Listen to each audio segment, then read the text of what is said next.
আজকে একটা ফিল্টারের অবস্থা দেখাচ্ছি। দেখো যে ফিল্টারটা ঠিক টাইমে সার্ভিস নেয়নি, এই অবস্থা দেখতে পাচ্ছ, একবারে গুয়ের মতো বের হচ্ছে, ইচ্ছে অবস্থা।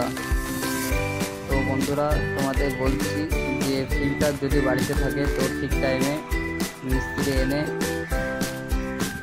সার্ভিস নেবা, না হলে এরকম হয়ে যাবে। তো যে লাগিয়ে যে খুঁটি তা না, ঠিক টাইমে ফিল্টার করতে হবে, সার্ভিস নিতে হবে। প্রতি 3 মাস পর পর ফিল্টার সার্ভিস করতে হবে, না ছাড়া এই অবস্থা হবে।